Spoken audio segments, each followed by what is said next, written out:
Bonjour, c'est Anne.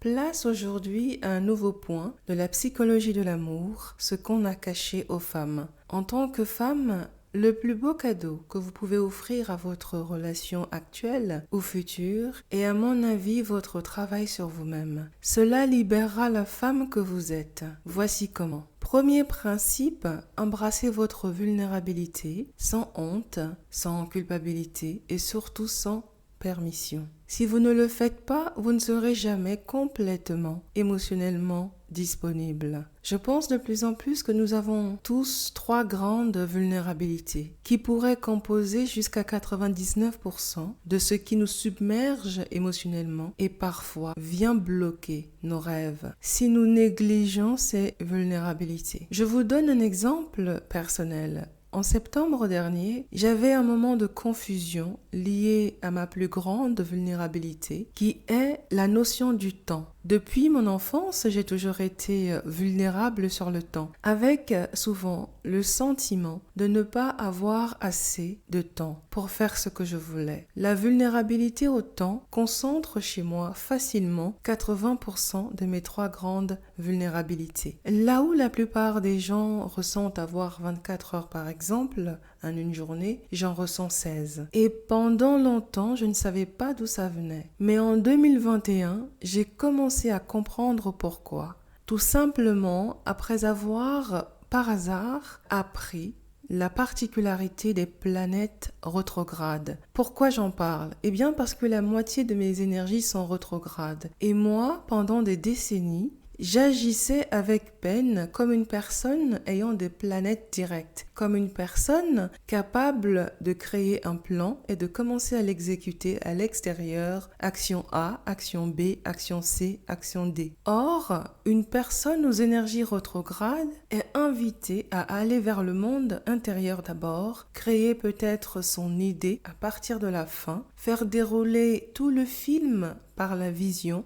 l'imagination et l'anticipation. C'est seulement une fois le déclic intérieur ressenti qu'elle peut agir à l'extérieur avec le film des étapes qu'elle aura peaufinées. Je voyais autrefois cette vulnérabilité autant comme une faiblesse. J'en ai souffert jusqu'au moment où j'ai commencé à prendre le risque d'agir dans l'invisible, d'approfondir mon plan et d'agir à partir de la réponse que j'avais vue dans cet invisible. Quand j'ai commencé à agir à partir de la fin, de la manifestation et de la réponse invisible, j'ai commencé à ressentir le temps un peu mieux. Ne plus me sentir en manque de temps. Les gens qui ont des planètes rétrogrades ont besoin de vivre les choses avant qu'elles ne se réalisent. On ressent en fait plus intensément le temps qui passe, les énergies font pression sur nous pour accomplir notre destin. Mais c'est aussi le fait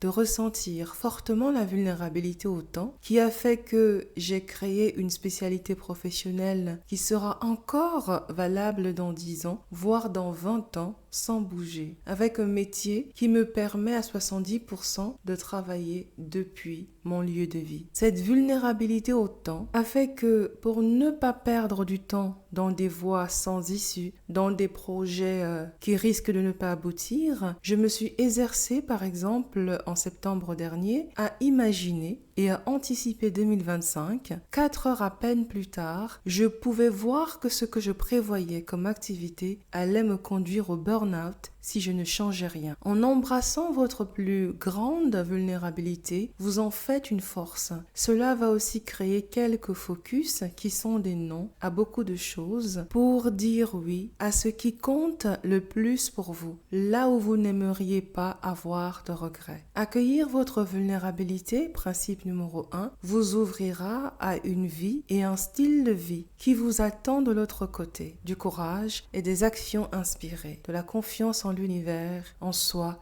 en la vie et en Dieu. Principe numéro 2, décidez que vous allez aimer votre vie avec ou sans relation. Vous avez peut-être des zones de vie qui ne pourront pas être améliorées tant que vous croyez que vous n'y arriverez pas seul. Et du coup, ce sont des domaines où vous êtes en train de diminuer votre valeur. Ce que vous êtes en train de donner, ça peut être en famille, en amitié, au travail ou en amour. Pour moi, c'était dans ma vie professionnelle et mes tarifs tout particulièrement. Je savais exactement ce que j'apportais comme valeur à mes clients, mais une partie de moi attendait implicitement. Quelque chose en moi attendait, au lieu de créer l'urgence de vivre la vie qui ressemble à ma joie intérieure. Alors, j'ai laissé partir la volonté d'une relation de couple en disant « Si je ne me marie pas dans cette vie, ma vie sera toujours extraordinaire. » Soudain, je me suis sentie libre, libérée, plus heureuse, plus légère et confiante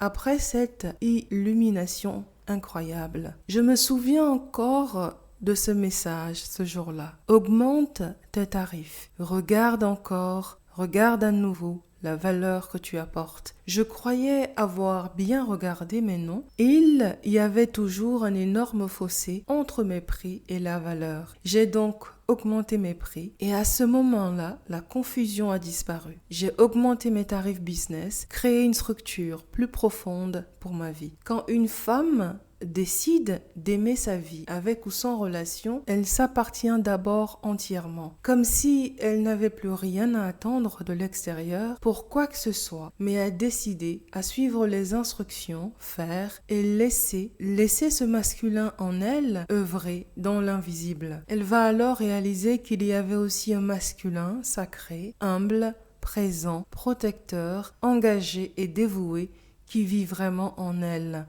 Le masculin sacré d'une femme est comme un Dieu humble, toujours présent, aimant, inconditionnellement aimant, dont les paroles et le regard posés sur nous sont toujours lumineux, empreints de croyance et de confiance en nous et véritablement aux antipodes de notre self-talk. Vous n'êtes jamais séparés de ce masculin sacré. Je vois vraiment un passage obligé en toute femme désireuse d'incarner son féminin sacré. C'est un peu le pendu du tarot ou l'inversion des énergies. Quand cette inversion a intériorisé, la femme se rend compte qu'avec ou sans relation de couple, elle n'est pas seule, elle a un masculin sacré à l'intérieur. Principe numéro 3, laissez faire, laissez agir votre masculin sacré. Reposez-vous sur votre masculin sacré. J'ai vécu directement ce principe il y a 2 mois environ. Je voulais un résultat rapide sur un dossier et puis à un moment donné, j'ai entendu cette voix intérieure me disant « Patiente, il faut du temps car le résultat prévu ici est sur plusieurs années. » Grâce à mon masculin sacré, j'ai pu voir le long terme caché que je ne voyais pas jusqu'alors sur un projet. Alors si vous êtes une femme qui avait physiquement dû souvent compter sur vous-même la plus grande partie de votre vie, vous n'étiez plus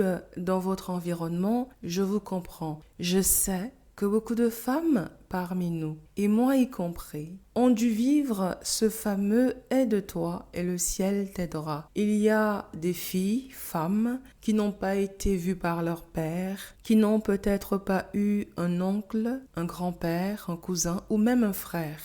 Il y a des femmes qui n'ont jamais ressenti dans leurs cellules ce sentiment de sécurité et de protection. Ce que je peux apporter comme fruit de mon expérience est que si vous voulez de meilleurs résultats, laissez faire, laissez agir votre masculin sacré est votre prochaine étape. Développez votre écoute intérieure. Prenez même 10 minutes par jour pour apprendre à écouter cet inaudible, à voir cet invisible et à comprendre cet incompréhensible au sens grossier. Je vois cela comme la voie la plus simple d'accès au féminin sacré, sans chichi et sans avoir à lire 3000 pages de livres consacrés au féminin sacré. Plus vous vous reposez sur ce masculin sacré, plus vous serez et moins et mieux vous ferez. Vous viserez plus juste, vous agirez plus à partir de votre cœur et chaque chose à laquelle vous donnerez naissance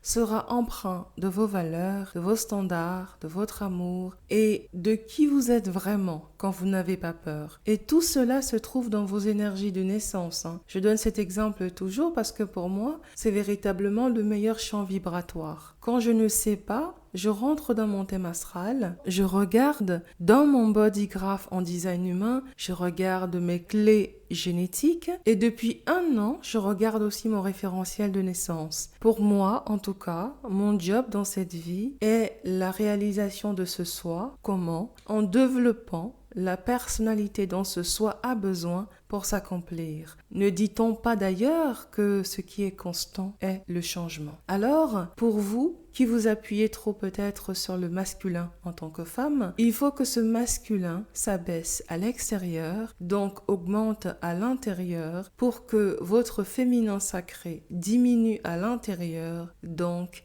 augmente à l'extérieur. Il n'y a pas un masculin et un féminin sacré identiques pour tout le monde. Ce n'est pas vrai. Mais voici ce que je sais par expérience. Quelque chose en moi a toujours attiré des gens en qui je me voyais. Eh bien, à chaque fois, quelques coups d'œil sur leur thème astral ou leur design humain me montraient que nous avions 30, 40, 50% d'énergie commune. Je pouvais donc appliquer aisément ce qu'ils ont déjà expérimenté parce que je sais que l'énergie ne ment pas. C'est ça la puissance de l'âme qui vit en nous. C'est aussi ça la puissance de votre masculin sacré. 4e et dernier principe, devenez la femme de vos rêves. Je pense que c'est quelque chose qu'on a beaucoup caché aux femmes. Pourquoi? Si vous marchez vers la femme de vos rêves, votre énergie, vos fréquences vibratoires n'a pas d'autre choix que d'attirer ce que vous êtes. Et si vous aimeriez construire une relation, cela va attirer aussi l'homme en marche vers l'homme de ses rêves. 2 personnes qui individuellement s'aiment ont un growth mindset ou un état d'esprit de développement. Ces 2 personnes ont donc plus de chances de créer un amour de complétude plutôt qu'un amour de manque ou de besoin. Et en disant cela, je pense à un témoignage de l'auteur, conférencier, présentateur de différents shows Steve Harvey sur sa femme Marjorie Harvey, que j'ai trouvé très très touchant parce que à un moment donné dans une vidéo, il disait en face d'elle: pour la première fois, je n'avais pas le sentiment qu'une femme me demandait de la rendre heureuse. Tu étais déjà heureuse par toi-même. Je pense désormais honnêtement que le bonheur est un spectre.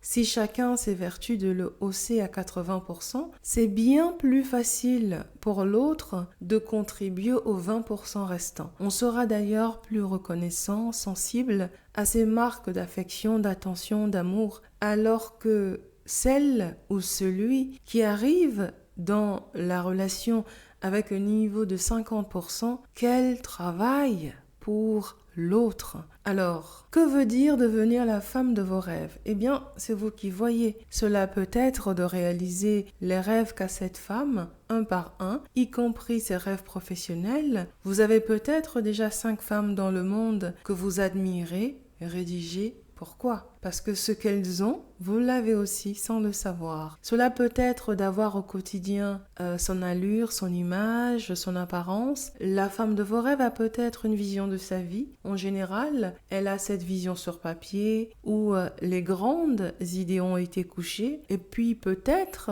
qu'elle s'est concentrée sur les 5 premiers rêves ou objectifs. Elle a un plan pour ces 5 premiers axes. La femme de vos rêves a peut-être une certaine routine ou certains rituels de féminité, comme par exemple le journaling, la danse, l'activité physique, le yoga, des moments d'introspection et de silence, ou peut-être des rendez-vous entre amis. Cette femme est peut-être aussi en train d'œuvrer dans le monde, où elle est bénévole, où elle enseigne, transmet ses sagesses ou savoirs. Je donne tous ces exemples parce que chez certaines personnalités publiques, un homme a reconnu sa femme alors que celle-ci était venue assister à son spectacle. Pour un autre homme public, ce n'était pas dans le cadre de son spectacle, mais d'une conférence. Une autre femme publique s'est inscrite à des cours de chant. Elle avait toujours rêvé de faire du chant et quand l'instructeur l'a rencontrée, il a dit à sa femme « Il faut que je la présente à tel, lui aussi un artiste connu. » Pour une autre femme, auteure, et enseignante spirituelle, fille de pasteur, c'est au cours d'une conférence qu'elle avait la charge d'animer qu'une organisatrice lui a dit « Il faut que je vous présente cet homme ». 25 ans plus tard, ils sont toujours ensemble, mariés avec 3 enfants. Pour terminer, je dirais donc qu'en suivant ces 4 principes qui sont, premièrement, embrasser ma vulnérabilité, décider que je vais vivre une vie extraordinaire, une vie sans regret, avec ou sans relation. Troisièmement, laisser faire, laisser agir mon masculin sacré. Et quatrièmement, marcher vers la femme de mes rêves ne m'a apporté que des avantages. J'ai arrêté par exemple de suivre beaucoup de conseils extérieurs qui généralisaient un peu trop les humains au lieu de nous orienter vers notre processus d'individuation. Autre avantage, j'ai trouvé l'urgence d'être, ce qui a rendu le faire et l'avoir plus facile. Et dernier avantage, j'ai continué à apprécier tout ce que je suis, à voir le verre à moitié plein et à agir à partir de cet état d'esprit d'abondance. Ce podcast touche à sa fin. Merci beaucoup pour votre attention. Belle journée et à bientôt.